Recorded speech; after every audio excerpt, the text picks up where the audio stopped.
ਹਾਂਜੀ ਸਰ, ਕੀ ਕਹਿਣਾ ਚਾਹੁੰਦੇ ਜੀ? ਸਤਿ ਸ਼੍ਰੀ ਅਕਾਲ ਜੀ। ਮੈਂ ਵਿਵੇਕ ਦੇਸ਼ ਦੁਆਬਾ ਟੀਮ ਵੱਲੋਂ ਐਡੀਟਰ। ਅੱਜ ਅਸੀਂ ਪਹੁੰਚੇ ਹਾਂ ਫਰੈਡੀ ਸਾਹਿਬ ਦੇ ਭੋਗ ਤੇ ਪਹੁੰਚੇ ਹੋਏ ਹਾਂ। ਮੈਂ ਤੇ ਮੇਰੇ ਨਾਲ ਦੇਸ਼ ਦੁਆਬਾ ਦੀ ਸਾਰੀ ਟੀਮ ਇੱਥੇ ਪਹੁੰਚੀ ਆ। ਅੱਜ ਉਹਨਾਂ ਦੇ ਭੋਗ ਤੇ ਪਹੁੰਚੇ ਹਾਂ। ਬਹੁਤ ਹੀ ਜ਼ਿਆਦਾ ਇੱਕ ਨੁਕਸਾਨ ਆ। ਨੁਕਸਾਨ ਦੇ ਨਾਲ ਉਹ ਸੰਸਾਰ ਮੁਸਲੀ ਇੱਕ ਨਾਮ ਦੀ ਅਖਬਾਰ ਚਲਾਉਂਦੇ ਸੀਗੇ। ਉਹਨਾਂ ਨੇ ਆਪਣੀਆਂ ਸੇਵਾਵਾਂ ਬਹੁਤ ਦਿੱਤੀਆਂ ਜ਼ਿੰਦਗੀ ਦੇ ਵਿੱਚ। ਇਸ ਦੇ ਨਾਲ ਸਾਨੂੰ ਸਾਰਿਆਂ ਨੂੰ ਅੱਜ ਉਹਨਾਂ ਦੇ ਜਾਣ ਦਾ ਬਹੁਤ ਦੁੱਖ ਆ। ਅਤੇ ਜਿਹੜੀ ਪੱਤਰਕਾਰਤਾ ਹੈ ਉਹਨਾਂ ਨੂੰ ਵੀ ਬਹੁਤ ਵੱਡਾ ਘਾਟਾ ਆ। ਅਸੀਂ ਆਪਣਾ ਜਿਹੜੀ ਦੁੱਖ ਆ ਅੱਜ ਇੱਥੇ ਸਾਰੇ ਜਣੇ ਇਕੱਠੇ ਹੋਏ ਆ ਦੁੱਖ ਨੂੰ ਦੱਸਣ ਵਾਸਤੇ ਕਿ ਉਹਨਾਂ ਦਾ ਕੀ ਯੋਗਦਾਨ ਰਿਹਾ ਸੀ। ਅਤੇ ਸਾਰਾ ਮਸੀਹ ਭਾਈਚਾਰਾ ਜਿਹੜਾ ਆ ਅੱਜ ਇੱਥੇ ਇਕੱਠਾ ਹੋ ਰਿਹਾ ਆ ਉਹਨਾਂ ਦੇ ਦੁੱਖ ਦੇ ਵਿੱਚ। ਅਤੇ ਅਸੀਂ ਇਹੀ ਅਰਦਾਸ ਕਰਦੇ ਹਾਂ ਕਿ ਪਰਮਾਤਮਾ ਉਹਨਾਂ ਦੀ ਆਤਮਾ ਨੂੰ ਸ਼ਾਂਤੀ ਦੇਵੇ। ਅਤੇ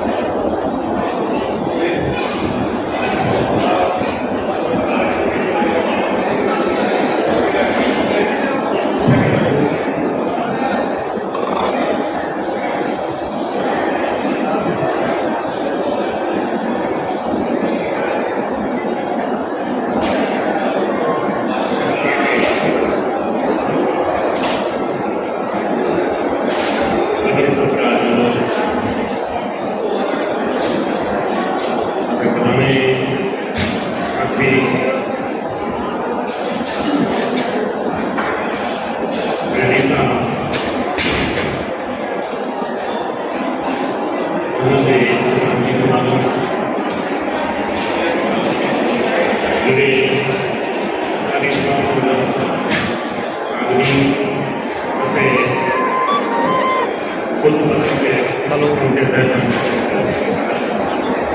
हाँ जी भाजी, हाँ जी भाजी बोलो।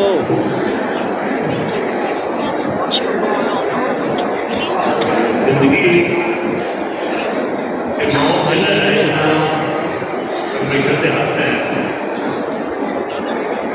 भाजी बोलो, मैंने आवाज़ आ रही हेलो हेलो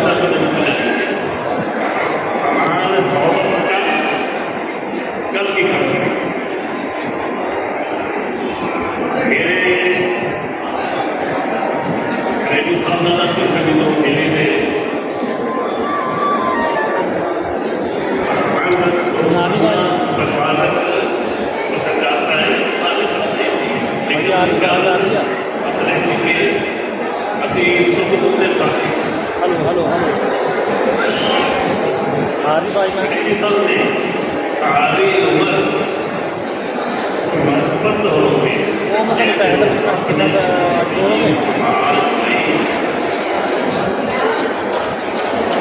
ठीक है भाई, मसीही समाज ਲਈ ठीक है भाई।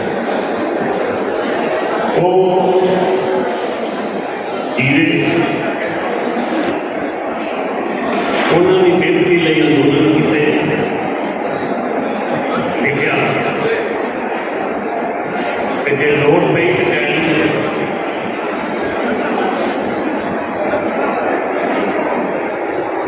ਇਸ ਤਰ੍ਹਾਂ ਦੇ ਸਾਥੀ ਵਿਰਲੇ ਜਾਂਦੇ ਆ।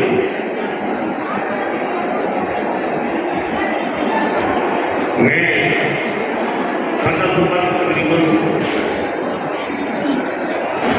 ਨਿਤ ਹੁੰਦਾ ਸੀ। ਉਹਨਾਂ ਨੇ ਜਮਾਨੇ ਤੋਂ ਮੈਂ ਹਫ਼ਤਾ ਪਹਿਲਾਂ ਮੈਂ ਉਹਨਾਂ ਦੇ ਦਰਸ਼ਨ ਕਰਨ ਨੂੰ ਕਰ ਗਿਆ ਤੇ ਅਕਸਰ ਜਾਂਦੇ ਸੀ। ਅਸੀਂ ਪ੍ਰਾਰਥਨਾ ਲਈ ਸਾਰੇ ਬਿਲਕੁਲ ਖਾਮੋਸ਼ੀ ਦੇ ਵਿੱਚ ਇੱਕ ਵਾਰੀ ਆਪਣਾ ਧਿਆਨ ਪਰਮੇਸ਼ਵਰ ਵੱਲ ਲਗਾਉਂਦੇ ਹੋਏ ਕਿਉਂਕਿ ਪਰਮੇਸ਼ਵਰ ਦੇ ਵਚਨ ਵਿੱਚ ਲਿਖਿਆ ਹੈ ਕਿ ਇਹ ਸਾਡਾ ਫਰਜ਼ ਹੈ, ਸਾਡਾ ਕਰਤੱਵ ਹੈ ਕਿ ਅਸੀਂ ਪਰਮੇਸ਼ਵਰ ਦੀ ਮਹਿਮਾ ਪੂਰੀ ਕਰੀਏ, ਉਮੀਦ ਦਾ ਸਨਮਾਨ ਕਰੀਏ। ਇਹਦਾ ਪਰਮੇਸ਼ਵਰ ਇਹ ਸਾਡੇ ਦੀ ਬਾਣੀ ਨੂੰ ਮੁਨਾਸਬ ਹੈ ਕਿ ਅਸੀਂ ਹਰ ਕੰਮ ਤੇ ਹੱਥ ਲਗਾ ਤੇਰੇ ਇਕਲੌਤੇ ਪੁੱਤਰ ਸਾਡੇ ਪ੍ਰਭੂ ਯਿਸੂ ਮਸੀਹ ਦੇ ਵਸੀਲੇ ਦੇ ਨਾਲ ਸ਼ੁਕਰ ਕਰੀਏ, ਤਕਦੀਰ ਕਰੀਏ ਕਿ ਤੂੰ ਸਾਨੂੰ ਬਣਾਉਣ ਵਾਲਾ ਹੈ। ਇਸ ਸ੍ਰਿਸ਼ਟੀ ਦੇ ਅੰਦਰ ਤੂੰ ਸਾਨੂੰ ਇਨਸਾਨੀ ਜੀਵਨ ਦਿੱਤਾ ਹੈ। ਇਸ ਲਈ ਅਸੀਂ ਤੇਰੇ ਬਹੁਤ ਹੀ ਧੰਨਵਾਦੀ ਹਾਂ। तेरी इच्छा के अनुसार इस संसार के असीं आउंदे हां और जो कुछ भी तू अपनी सेवा अपने नाम के महिमा के जलाल के लिए या अपने लोगों की भलाई के लिए इस तरीके के नाल तू साडी सेवा लानी चाहता है। जब तक तेरी इच्छा होती है अपने संसार के रख के सेवा साडे कोल लैंदा असीं उहदे लिए तेरे ਤੇ ਅੱਜ ਕੱਲ੍ਹ ਵੀ ਤੁਸੀਂ ਆਪਾਂ ਅਖਬਾਰਾਂ 'ਚ ਪੜ੍ਹਦੇ ਹੋ ਸਰਕਾਰਾਂ ਭਿੰਡਰਾਂਵਾਲੇ ਦੀਆਂ ਤਸਵੀਰਾਂ ਤੋਂ ਵੀ ਡਰਦੀਆਂ, ਪਰ ਆਪਾਂ ਇੱਕ ਉਦਾਹਰਣ ਆ ਕਿ ਰੈਡੀ ਸਾਹਿਬ ਵਰਗੇ ਲੋਕ ਵੀ ਸੰਤ ਭਿੰਡਰਾਂਵਾਲੇ ਦੇ ਪਰਿਵਾਰ ਨਾਲ ਜੁੜੇ ਰਹੇ ਤੇ ਅੱਜ ਤੱਕ ਵੀ ਜੁੜੇ ਰਹੇ। ਤੇ ਇਹ ਤੋਂ ਇਲਾਵਾ ਹੋਰ ਵੀ ਕਿੰਨੇ ਰਹਿਮਤ ਇਨਸਾਨ ਸੀਗੇ।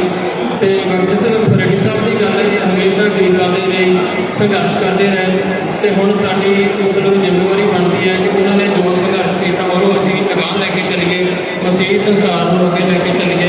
ਤੇ ਇਸ ਮਾਮਲੇ ਵਿੱਚ ਸਿੰਘ ਸਾਹਿਬ ਜਸਵੀਰ ਸਿੰਘ ਖਾਲਸਾ ਉਹਨਾਂ ਨੇ ਆਉਣਾ ਸੀਗਾ, ਪਰ ਉਹਨਾਂ ਨੂੰ ਜ਼ਰੂਰੀ ਕੰਮ ਪੈਗਾ ਨਹੀਂ ਆ ਸਕਿਆ। ਉਹਨਾਂ ਨੇ ਕਿਹਾ ਵੀ ਜੋ ਵੀ ਰੈਡੀ ਸਾਹਿਬ ਦਾ ਪਰਿਵਾਰ ਸਾਡੀ ਜੋ ਵੀ ਜ਼ਿੰਮੇਵਾਰੀ ਲਊਗਾ ਅਸੀਂ ਉਸ ਜ਼ਿੰਮੇਵਾਰੀ ਲਈ ਹਮੇਸ਼ਾ ਉਹਨਾਂ ਦਾ ਧੰਨ ਨਾਲ ਸਹਿਯੋਗ ਦੇਵਾਂਗੇ। ਵਾਹਿਗੁਰੂ ਜੀ ਕਾ ਖਾਲਸਾ, ਵਾਹਿਗੁਰੂ ਜੀ ਕੀ ਫਤਿਹ। ਜੈ ਮਸੀਹ। मिलेगा जो बिना हाथ लाई अकाल ते स्वर्ग च बनया है, क्यों जो इस विच असीं तां होके भाते हाँ ते तरसदे हाँ कि अपने वसेरे दे जिहड़ा स्वर्गों है उतारे लईए, तां जो असीं पहने हुए हो के नंगे ना पाए जाइए।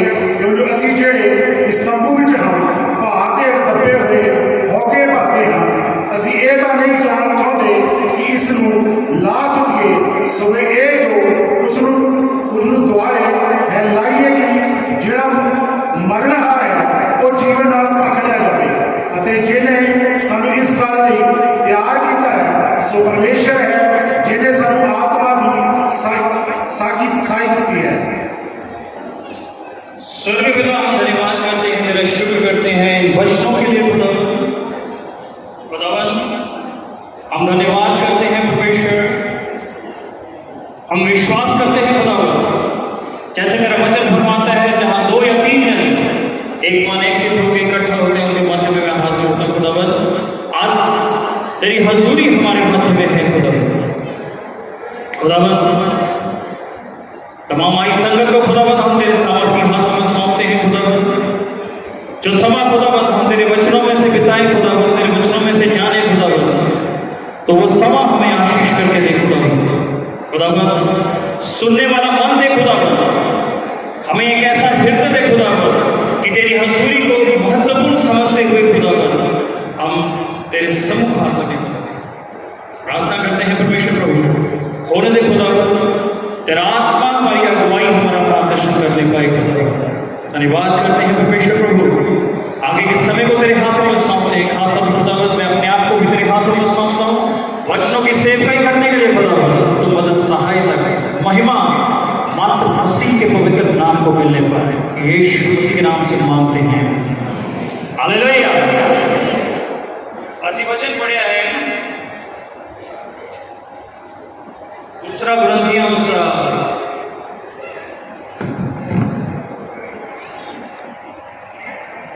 5वां अध्याय उसकी 1 आयत को लैके असी 5 आयत तक पढ़ी है।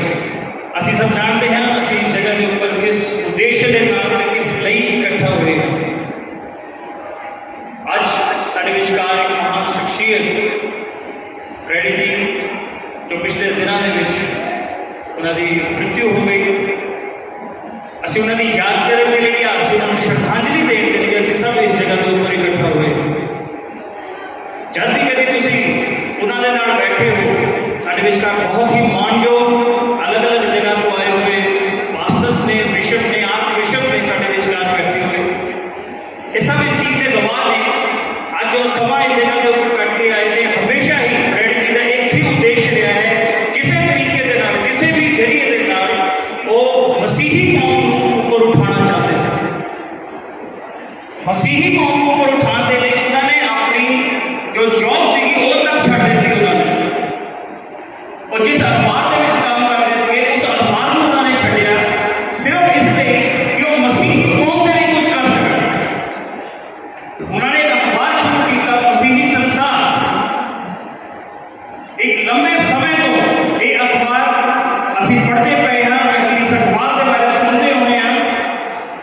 देशों विदेशों के विच इस अखबार जो है वो जा रहा है।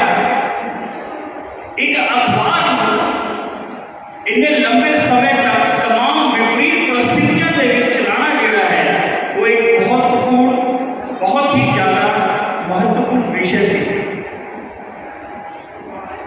तुसी कभी उन्होंने नाल बैठे होगे वो सिर्फ एक गल हमेशा ही बोलते थे, इन्हें कुछ नहीं करना, सिर्फ एक चीज करया करो, भुखे नूं रोटी दो, नंगे नूं कपड़ा दो, यही खुदावंद की सेवकाई है। असीं सब जानते हैं जो भी उन्होंने नाल चाहे चंद मिनट भी बैठे होंगे, चाहे 5 मिनट भी बैठे होंगे, चाहे 2 मिनट भी बैठे होंगे, ये उन्होंने पक्के शब्द होंगे थे कि अगर तुम मसीह के विच कुछ करना है सिर्फ मात्र इन्ना करो, भुखे नूं रोटी दो। तो बहुत ज़्यादा ख्याल रखते थे, उन्होंने हमेशा मन के विच रहिंदा सीगा, विधवावां दे विषय दे विच वो सदा ही चिंतित रहते थे। तो मैनूं खुशी है इस चीज़ की जान के कि उन्होंने आखिरी समय दे विच जॉर्ज जी नूं बोलिया कि मेरी यादगारी दे हमेशा असीं प्रभु यीशु मसीह के नाम में तुहाडी तारीफ धन्यवाद करते। अज चंगे दिन तेरे दास ने मसीह जो बहुत सोहने तेरे संत सेवक तेरे लोग इत्थे इकट्ठे हैं, जो तुसीं उन्हां नूं अपने कोल बुला लिया, असीं उन्हां दे कारोबार शांति दी गल्लां करदे और तेरे वचनां दे नाल शांति देण लई सब लोग इत्थे इकट्ठे हैं। साडे इत्थे इकट्ठे होण मेरे परिवार दी वड्डी बरकत दा कारण बना। सारे समय तुहाडे पाक पवित्र जोड़ा हाथ च जो भजन गाए जा रहे तुहाडे स्वर्ग दे विच ग्रहण, जो भी तेरा दास तेरी बाणी के विचों निकलते वो सारे की बरकत और इस परिवार की खास करके शांति का कारण बने। सारिया गलों तो मेहमान जवाब तुहाडे नाम मिले और तुहाडा ही नाम ऊंचा हो जाए। प्रभु यीशु मसीह के नाम च मंगते हैं, आमीन आमीन।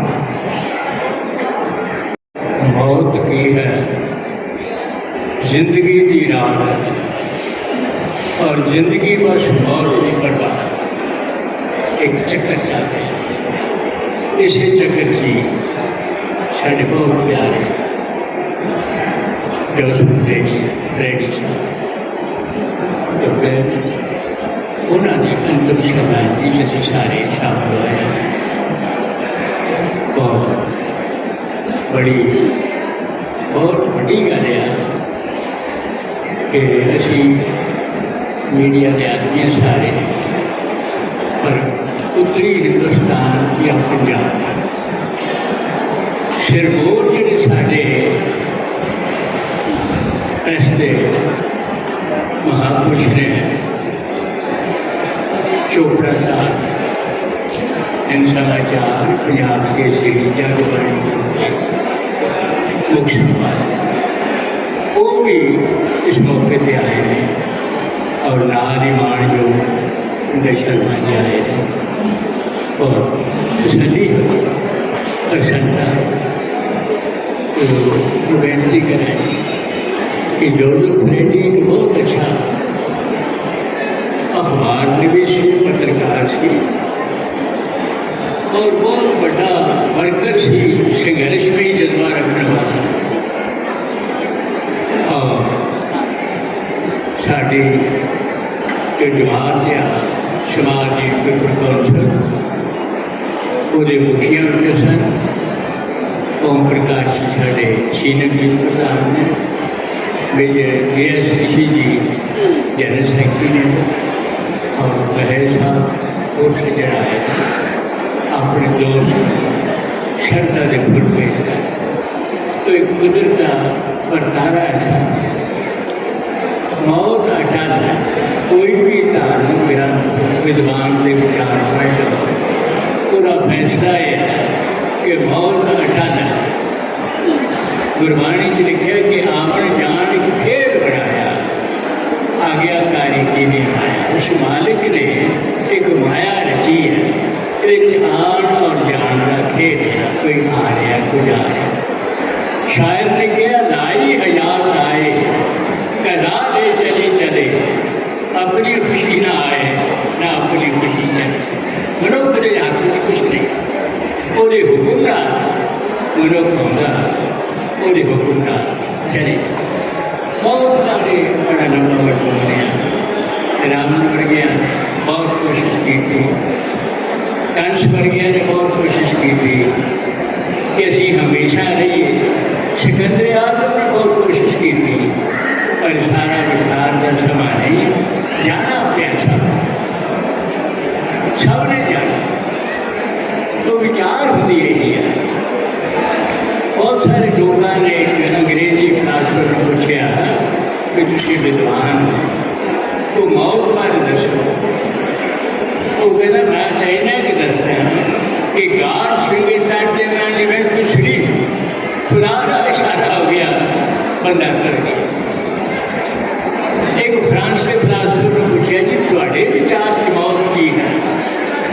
वो कहते मेरे विचार च है कि death is there, death is there, death is busy everywhere. मौत हर थां तो मशहूर है और अपना काम चला रहे। धार्मिक बंदे कहते हैं कि हर मनुख के सिर से 1.5 गिट ऊपर मौत हमेशा उसके नाल रहती है। सिर्फ वो खुदा का हुक्म उड़ीकते, जिसे हुक्म आया चपटा मारिया तो साथ से बहुत समा नहीं। मैं उस प्यारे मित्र याद करता तो साड़ी कौंसल का शिंगार सी और हमेशा अच्छे अच्छे विचार देने और सानू उत्साह देना, पर वो चले गया। सानू इसके अंदर गोचा काटा पड़ा, पर जब ऊपर रास आया परमात्मा को अपने चरना च निवास बख्शे। आखिरी गल कह के मैं समाप्त करता हूँ। नौजवान एक तुरया जा रहा बाग देखो लगिया, बहुत सुंदर बगीचा, फुल खिड़े हुए ने, सुगंध ही आई। अंदर जाके फुल तोड़िया, अपने कोट के कालर न लाया। घंटे 2 घंटे बाद जब फुल झौंस गया, उसकी खुशबू मदद पै गई, खत्म हो गई। उन्हें फुल कढ़िया, सड़क से सिटिया। नौजवान सी अपने पैरों थले बस लिया, जिन्हें पैरों थले बस लिया तो शायर कहता कि भर के गुल ने वक्त आखिर खाक में मिलकर कहा, फुल दिया पत्तियां ने जिन्हें बस लिया तो शायर ने अपना ख्याल दसिया कि भर के गुल में वक्त आखिर खाक में मिलकर कहा कि ऐ बशर मेरी तरह तेरी बका कुछ भी नहीं। और शौराए आफाक थे शीरी बिहारी में जो लोग, आज उनकी कब्र से आती शराब कुछ भी नहीं। और मरते मरते कह गया लुकमान सादाना हकीम कि दर हकीकत मौत की यारों दुआ कुछ भी नहीं। मौत ने सब जाना।